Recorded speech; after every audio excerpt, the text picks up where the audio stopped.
Here in the rolling hills of the English Midlands, amid the secluded Derbyshire dells, the editors of FamilyCircle magazine searched for the perfect location to photograph their home decorating editorial. Everything that is perfect about England seemed to come together in this pastoral landscape that is the English countryside. Bringing English-inspired designs and American-made sheets together with American and English-style ingenuity made for a wonderful combination of patterns and projects with just the right touch of elegance and romance. In the charming Elizabethan village of Kirk Ireton, at the top of Main Street, lies Northfield Farmhouse, home to Jane and Martin and their son Thomas. Over the past few years, they have restored this extraordinary stone house into a warm and comfortable home. With such a perfect background, the FamilyCircle editors were easily able to add the finishing touches to the task that Jane and Martin started. Michelle Michael from our decorating department at FamilyCircle will take you on a tour of Northfield Farmhouse. We'll share some of our creative ideas that you can adapt for your own home using these beautiful, comfortable, easy-to-care-for sheets. In the master bedroom, the focal point is this ornate Victorian bed, which Jane brought back from a vacation over 20 years ago from Malta.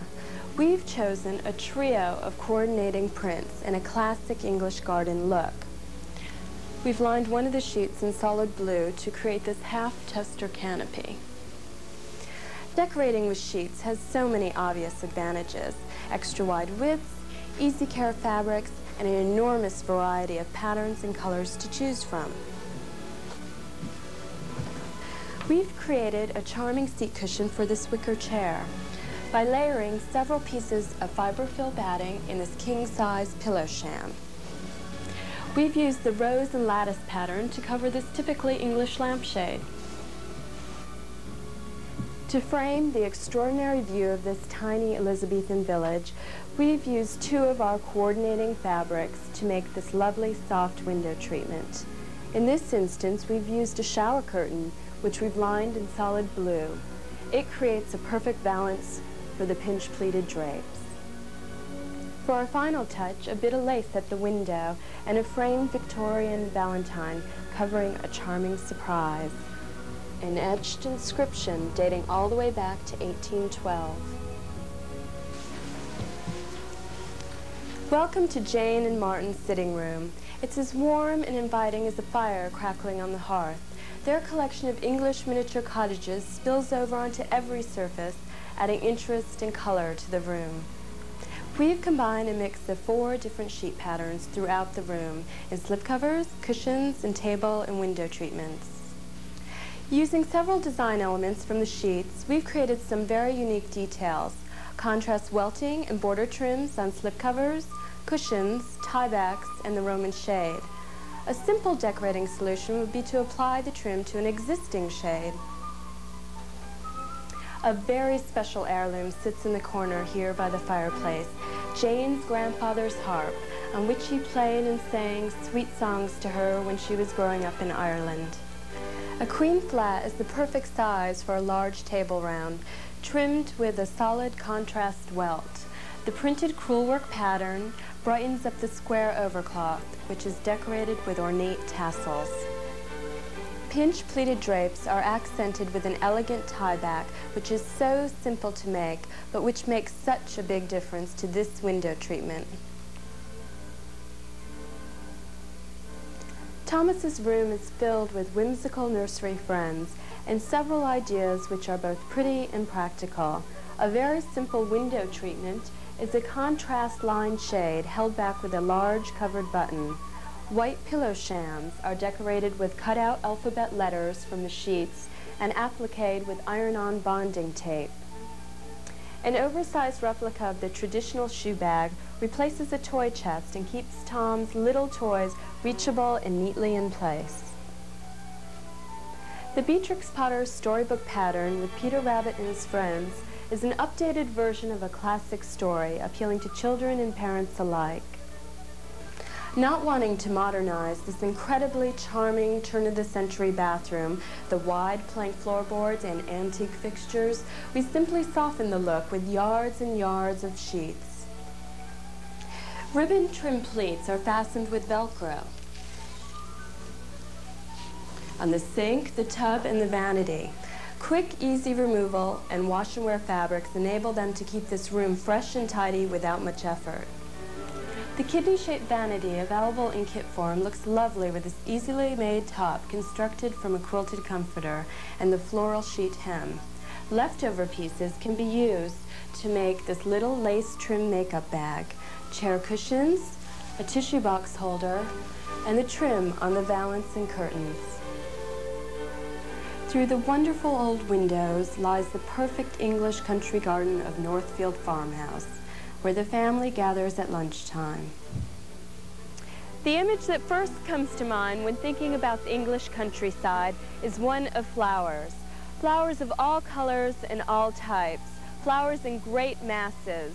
Here, outdoor dining in the prettiest of settings, a traditional English farmhouse garden. Spring flower patterns in soft pastels on striped and solid backgrounds look beautiful in contrast to the strong rustic garden furniture. Reversible cushions quilted with fiberfill, pillows with sheet border ruffles, a zigzag tablecloth with overlocked edges, and oversized napkins trimmed with double rickrack. All quick and simple to sew. Back in the home sewing laboratory at Family Circle, Eleanor Schrum is going to lead you through the very simple how-to steps, which will enable you to achieve the warm and inviting decor of Northfield Farmhouse. All of the sheet patterns which we have chosen are available across the country at leading retailers. They are all made of luxurious, comfortable, and easy to care for 4-trail blends. Machine washable and dryable, no ironing necessary. These sheets are a wonderfully easy and economical choice for home decorating projects. In the living room, we will be giving you how-tos for 3 very distinctive pillows and 2 styles of table coverings. Pillows, how to make piping. Although the 3 styles of pillows shown here are all very different, there is one feature they have in common: the piped cording that is used as a decorative feature. Now we will show you how to make the piped cording. The only information that will vary from pillow to pillow is the length of piping needed. The first step is to cut bias strips. Bias is the crosswise grain of fabric. To find the true bias, fold the fabric on the crosswise grain, raw edge to selvage, forming a triangle shape. To cover 1/4 inch piping, the size needed for these pillows, you need strips 1 3/4 inches wide. Mark in 1 3/4 inches from the edge. Make each strip as long as possible. Cut the strips apart. Usually, bias strips must be pieced to achieve the necessary length. Join ends like this and stitch. Trim and press open seams. Wrap the fabric strip around cording, pinning it in place as you go.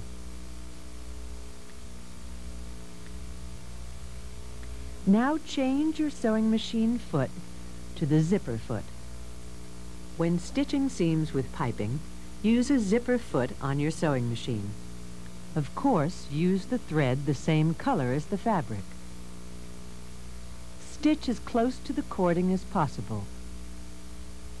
Now you have finished your piping. Now we're ready to make the bolster pillow. The materials you will need are a border panel of 1 twin flat sheet. We're using Waverly's Brandon collection by Fieldcrest. A 41-inch length of 1/4 inch piping cord, 3/4 yard of maroon fabric, rolled polyester batting in ultraloft density, a compass, and a 20-inch zipper. The bolster pillow is made from the border of this Brandon sheet. From the border, cut 2 rectangles 11 inches by 21 inches. Notice the border designs and allow for the 1/2 inch seam allowance.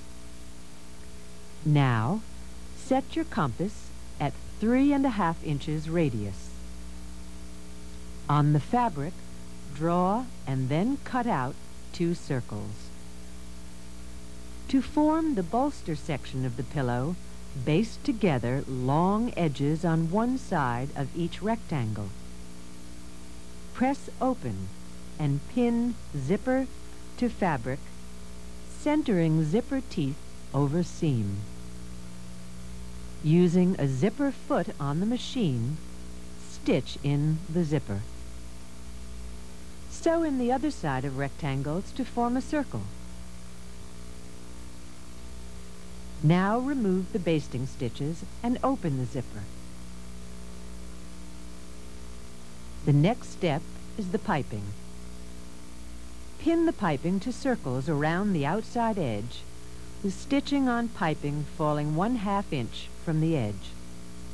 Remove some of the extra cording at each end. Fold in the ends where the piping meets.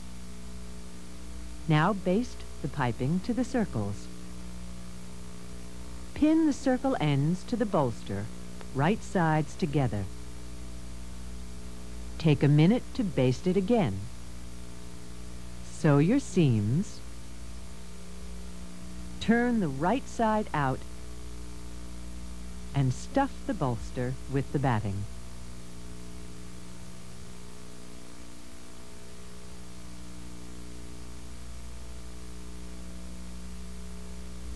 Now let's make the ruffled pillow with piping. The piping and ruffles on this make it very special. The materials you will need are 1 twin sheet. We're using Adrienne Vettadini's Imperial Damask collection by Fieldcrest.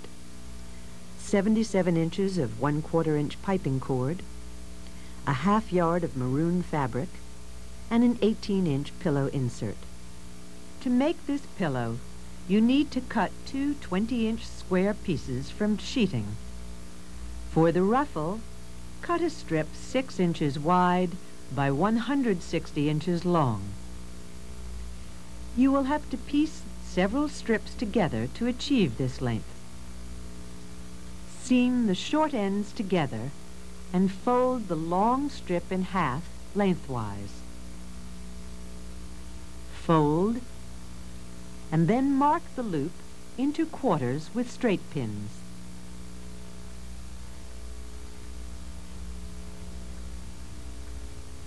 Using your longest machine stitch, sew the 2 rows of gathering stitches, 1/2 inch and 1/4 inch, from the edge.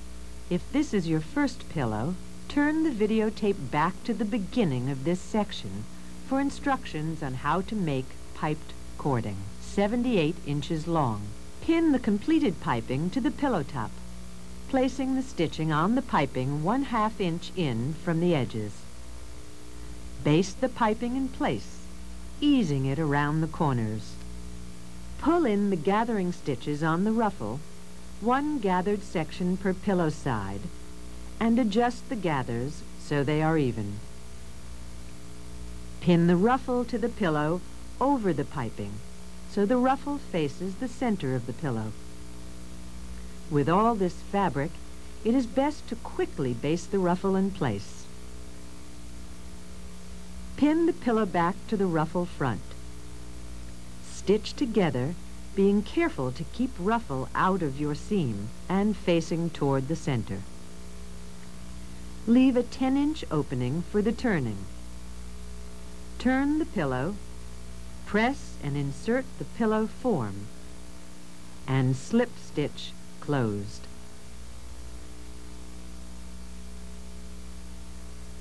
Now we're ready to make the Turkish pillow. The materials you will need are 1 twin sheet. We're using Waverly's Brandon collection by Fieldcrest. 1/2 yard of maroon fabric, 60-inch length of 1/4 inch piping cord, a 20-inch zipper, and 20-inch pillow form or polyfill stuffing. From the sheet, cut 1 21-inch square for the front and 2 11-inch by 21-inch pieces for the back. You will need a length of piping 60 inches long for the Turkish pillow. On the pillow front, Measure in 4 inches from the corner and draw a diagonal line across each corner. Make a row of gathering stitches and pull in.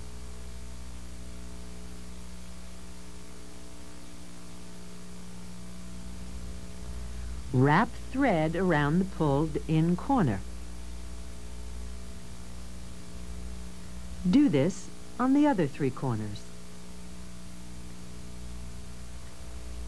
Pin the piping to the pillow carefully, smoothing around the gathered corners. Baste together the center back seam. Press open. Pin and then baste in zipper, centering teeth over seam, using a zipper foot stitch in the zipper. Gather in the 4 corners on the back the same way you did on the front.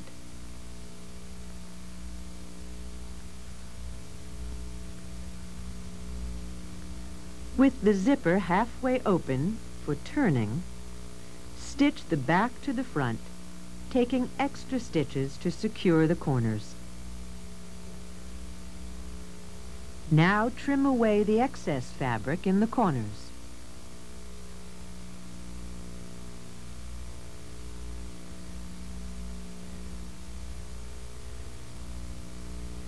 Turn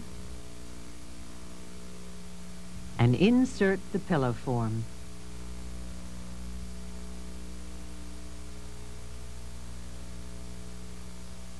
Now let's make the round piped table skirt. The materials you will need are 1 full-size flat sheet.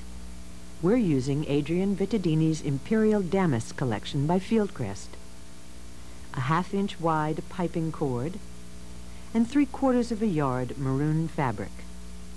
We'll begin this project by measuring the table. Measure the top of the table and the distance to the floor on each side. Add these numbers together. You will need a square piece of sheeting using this dimension. Once you have cut the square, fold it into quarters.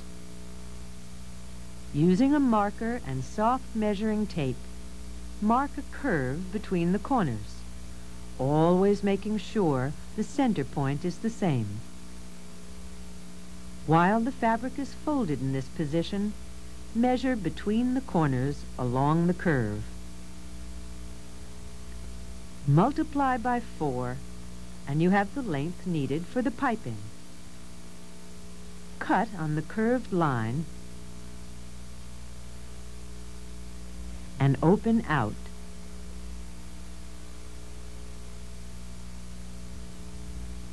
For the piping on the border, cut bias strips, using the measurement around the skirt to determine the length. Pin the piping to the right side edge of the table covering, with the seam on the piping 1/2 inch from the edge. Stitch on the piping. Press the seam allowance toward the inside or the wrong side of the table covering. Then stitch up the hem close to the piped edge.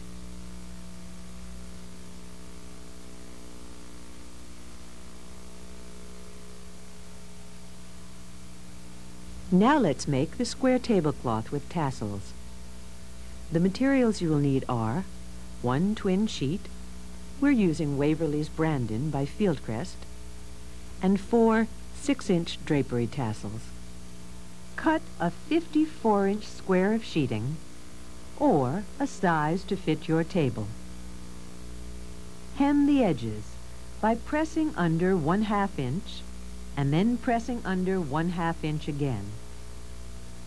Carefully stitch around the square. Sew a tassel to each corner.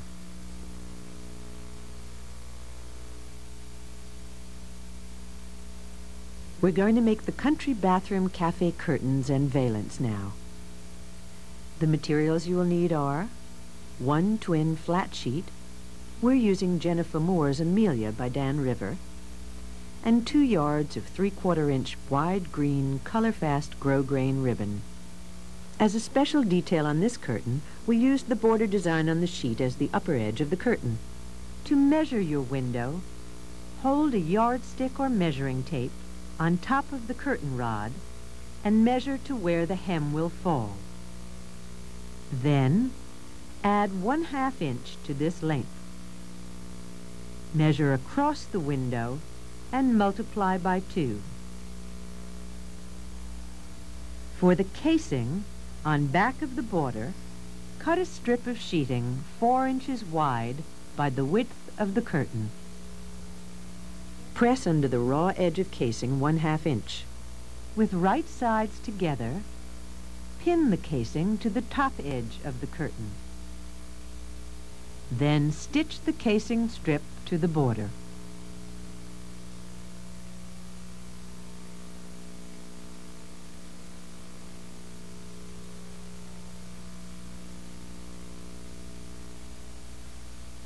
Turn under and press the side edges, first 1/4 inch and then 1/2 inch. Stitch the side hems. Turn and press the casing over to the back of the border. Stitch close to the pressed edge of the casing. Mark and then stitch again 1 1/4 inches away to form the casing for the curtain rod. Make hem on the lower edge of curtain the same way you made the side hems. Stitch, and your curtain is done. Valance. The valance shown in the country bathroom is 8 inches deep. Add 4 inches for the top casing and 1/2 inch for the hem. The width of the valance should be the same as for your window. If only making the valance, measure your window and multiply by 2.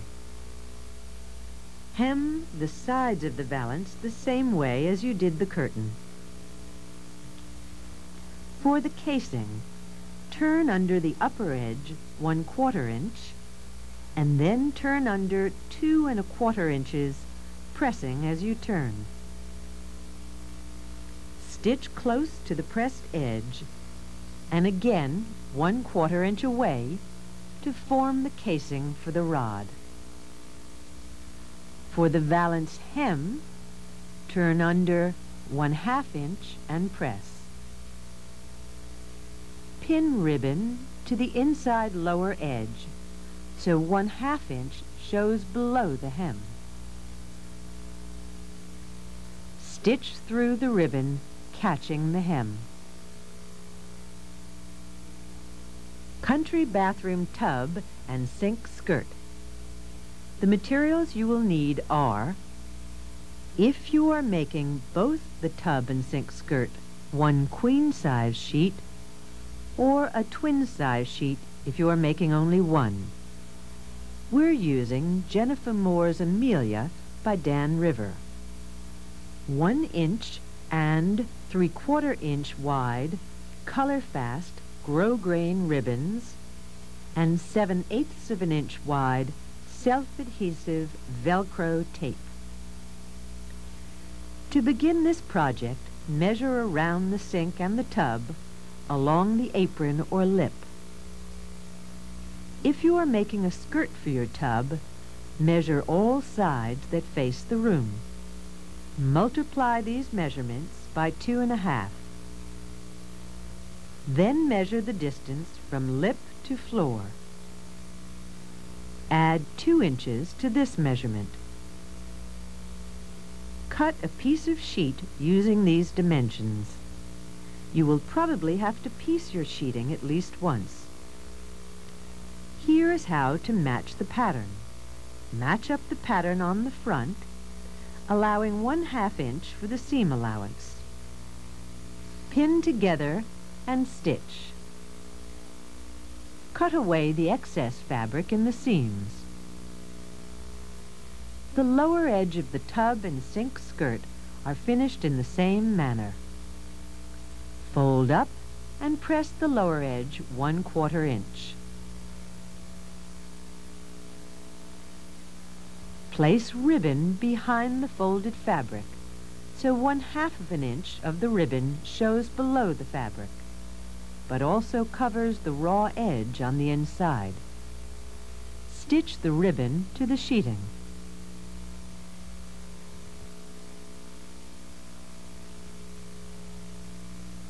To make the top edge of the sink skirt, fold under and press 1/2 inch. Then place ribbon behind the folded fabric so the ribbon extends 3/4 inch above the fold. Stitch into place. To make the top edge of the tub skirt, clean finish the upper edge of the tub skirt with a zigzag stitch. Turn over 1 inch and press. The top edges of the tub and sink skirts are completed by forming fabric into pleats. The sink skirt has ribbon as trim, and the tub skirt does not have trim. Fold and then pin the top edge into 1/2 inch pleats. The finished length of pleating should measure the distance around the sink or the tub plus 1 inch. Stitch down the pleats to secure, carefully working over the pins.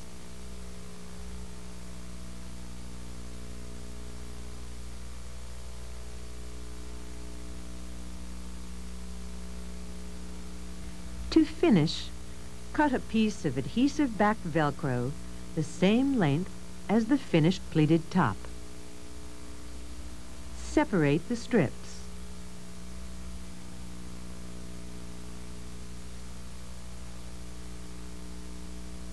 Pin half to the skirt over the pleats on the wrong side.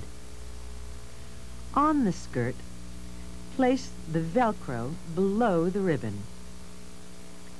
Stitch on the long edges of Velcro through the pleats. Press the remaining half of the Velcro to the sink and tub. Attach the skirt and you have a new bathroom look. Let's make the toy and shoe bag. The materials you will need are 1 twin sheet. We're using the Peter Rabbit ABC collection from Canon. Polyfill Ultra Loft batting, crib size, and 2 packages light blue extra wide double fold bias tape. To start, cut 2 25-inch wide by 37-inch long pieces from the sheeting. When using these sheets, please be aware of the design. Cut a piece of batting the same size. Place the 2 sheet pieces together, right sides out, with the batting sandwiched in between.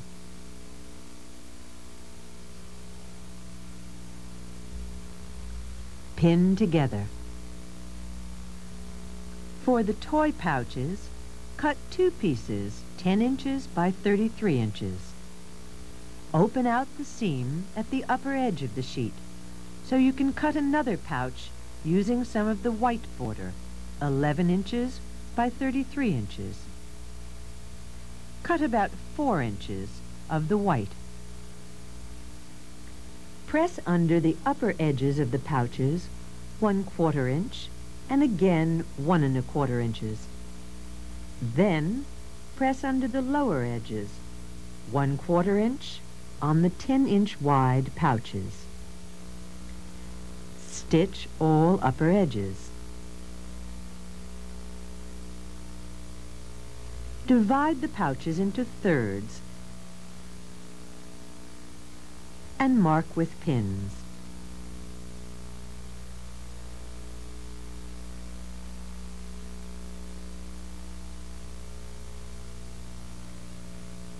Mark the front of the toy bag into lengthwise thirds. Place the border pouch on the front at the lower edge, matching the raw edges. Fold and then press the excess fabric into pleats.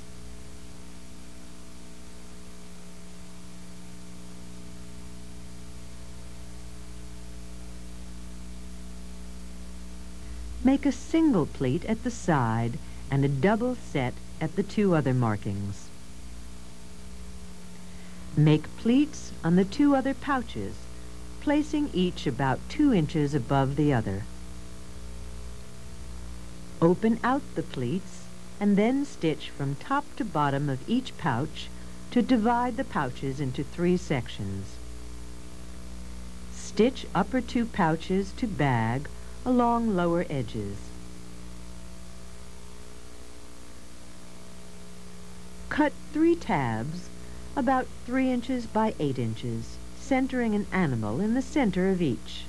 Press under edges 1/4 inch twice. Stitch the edges.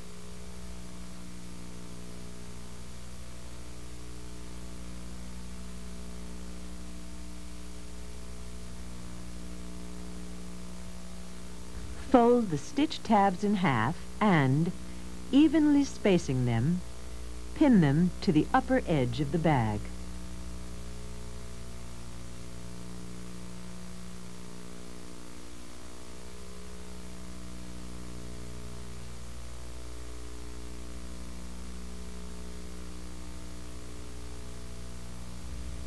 Encase the edges of the shoe bag with double fold bias tape. Open out the tape and pin to the front, allowing extra tape at the corner.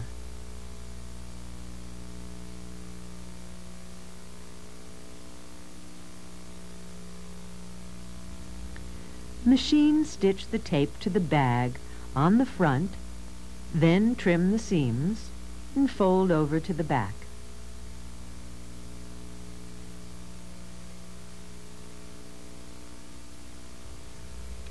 For best results, slip stitch the tape to the backing.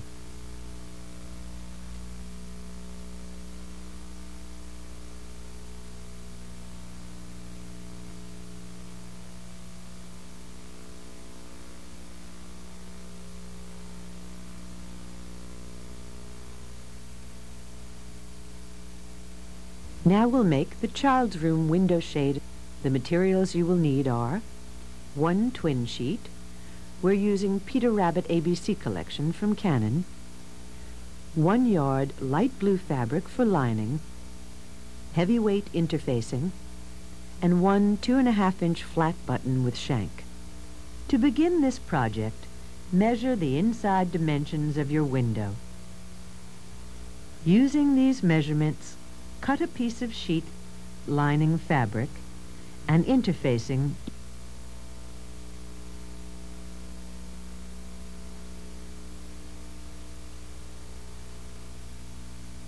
With the right sides together, pin the lining and the sheet.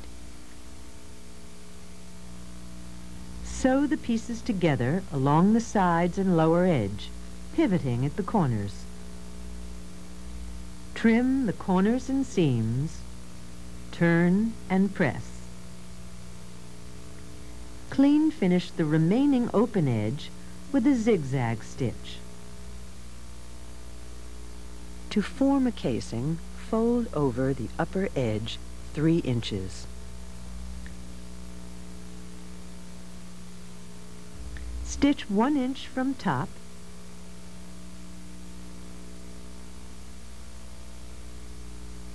and again 2.5 inches from top to form a casing for the rod. To cover the button, cut a circle of batting and fabric with a 3 inch diameter. Gather around outside edge of batting. Pull in the gathers and cover the button.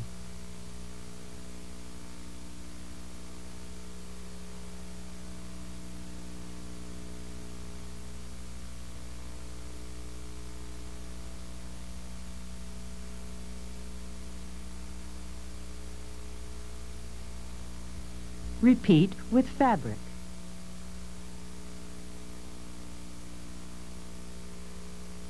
Secure fabric on the back with stitches.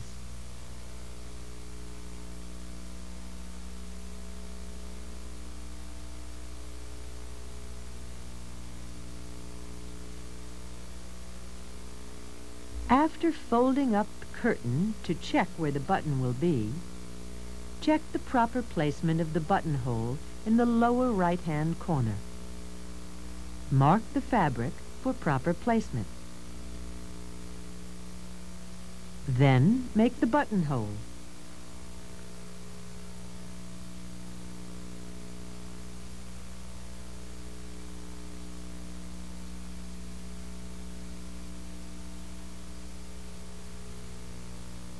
Fold up as shown and try buttonhole unbutton.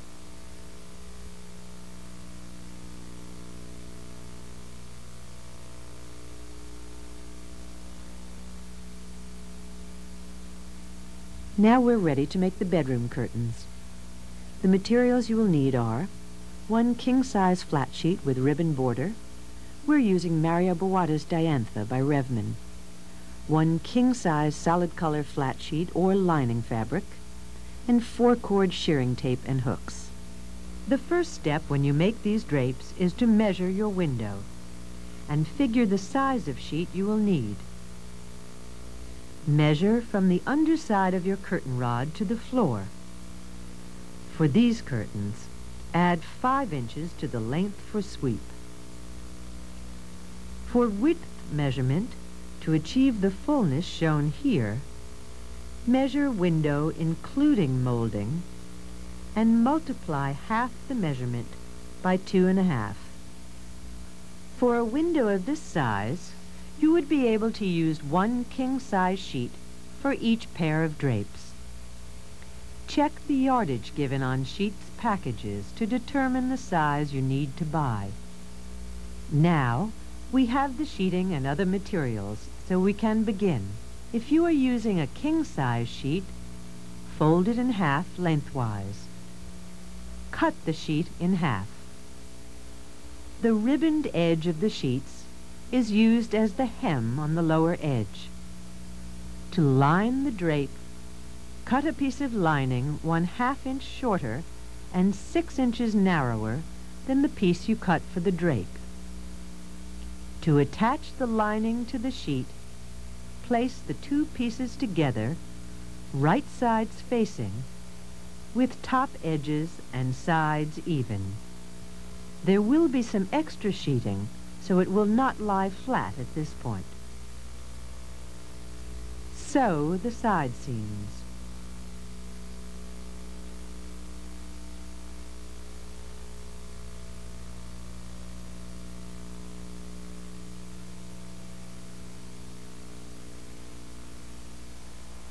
Turn right side out and flatten out. There should now be hems of about 2 inches on the inside edges of each side.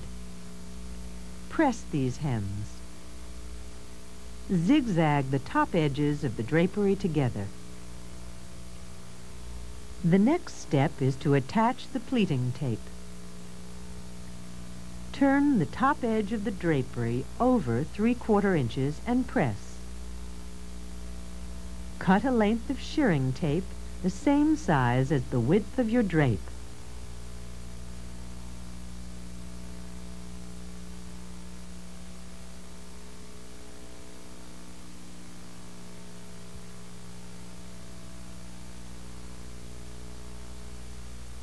Pin the tape to the top edge of the drape 1/2 inch from the upper edge, turning the short ends under as you pin.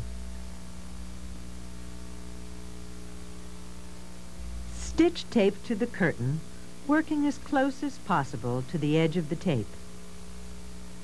Pull the gathers on the tape so it fits across half of the window.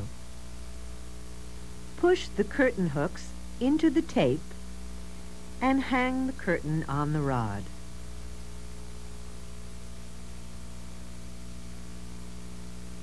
Now we'll make the swag for the bedroom curtains. The materials you will need are a ruffled shower curtain. We're using Mario Bawada's Diantha by Revman. Fabric or a solid color sheet for the lining. 2 2 3/4 inch diameter buttons with shanks. And remnant batting for the medallions. Remove the buttonhole strip and ruffle. Undo the hems of the shower curtain and you will have a piece of fabric about 75 inches by 77 inches. From the length, cut 2 4-inch wide strips by 77 inches for the ruffling.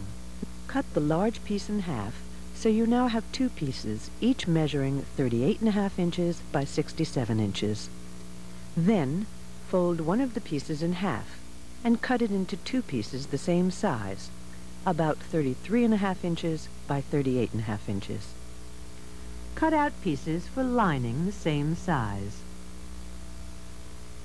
Seam the 2 short rectangles to each side of the larger pieces for both swag and for lining.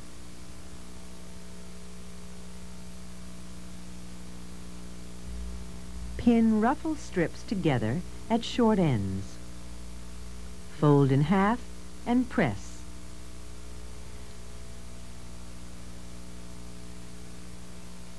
Sew gathering stitches along the open edge, pulling in the gathers to fit. Pin the ruffle to the sides and lower edge of the swag. Now baste. Pin the lining to the swag, right sides together, with the ruffle sandwiched between. Stitch together, leaving unruffled edge open.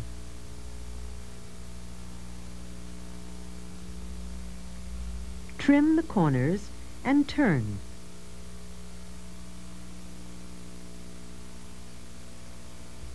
Zigzag the upper edges together. Make the medallion in the same way that you made the button on the child's curtain.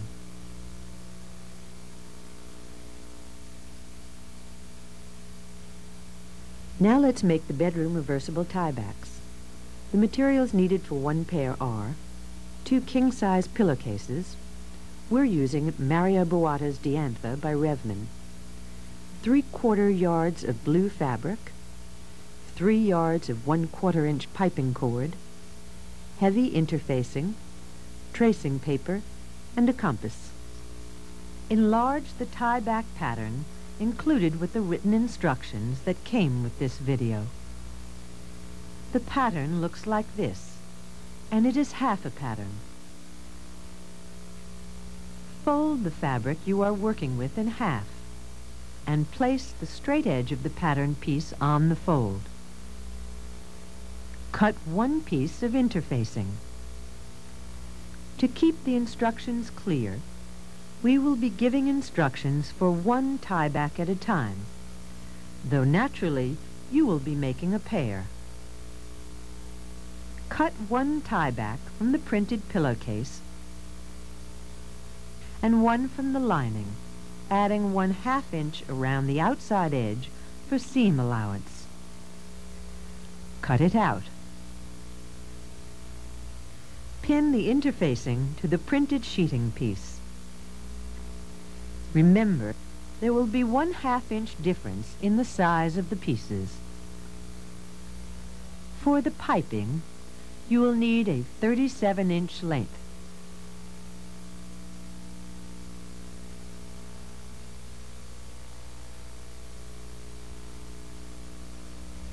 Pin the piping to the tie-back around the outside edge and clip the corners where necessary.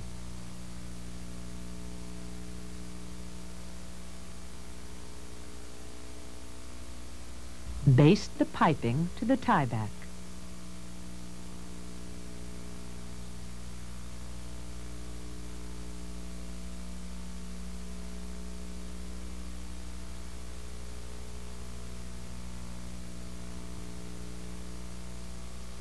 With the right sides together, pin the back to the front with the piping sandwiched in between.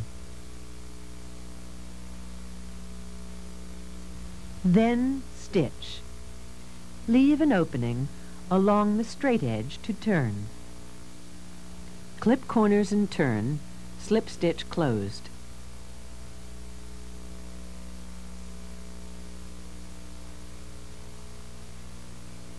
For the ties, cut 2 4-inch by 36-inch strips. Fold the strips in half lengthwise, right sides together. Stitch, leaving about a 10-inch opening on the long edge for turning. Trim the corners and turn. Press and slip stitch the opening closed. Slip stitch one end of each tie to the short end of the tie back on the side that won't be facing out. Make the second tie back and place it on the drape. Now let's make the garden bench cushions. The materials you will need are 1 flat twin-size sheet. We're using the striped Cambridge by Lady Pepperell. 1 twin sheet in contrasting print. We're using a Vet by Lady Pepperell.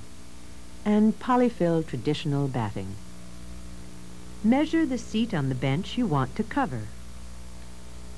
Using these measurements, cut a rectangular piece of striped sheet and a piece of floral sheet, and several layers of batting to provide softness. Place each piece of sheeting over a layer of batting. Stitch through sheeting and batting, forming a pattern like this. Cut 8 strips, 4 sets for the ties, 2 inches by 28 inches. Clean finish the edges with a zigzag stitch or by turning under. Pin tie the ends in the corners about 4 inches in from each corner.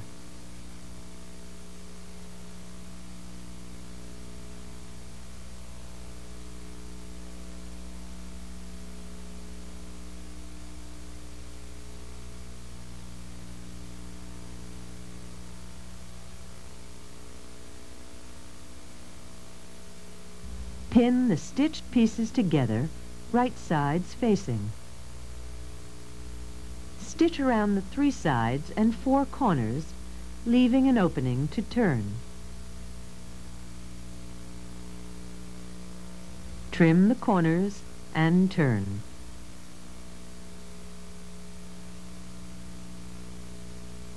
Sew the opened edges together.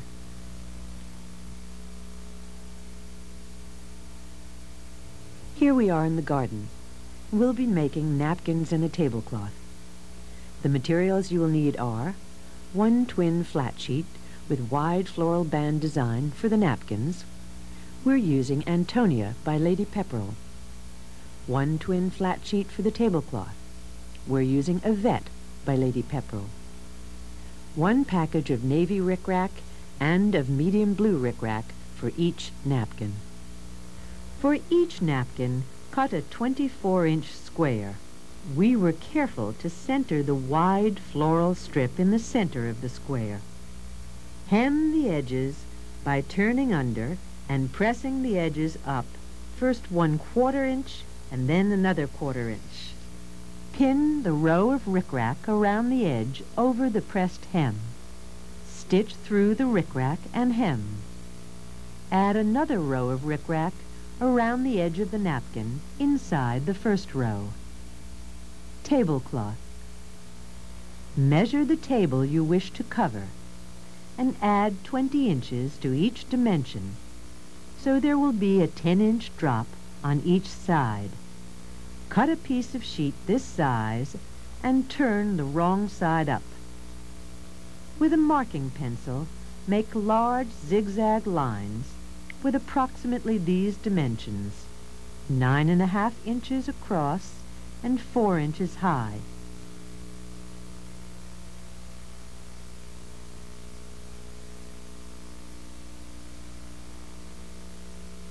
Cut out zigzag edges.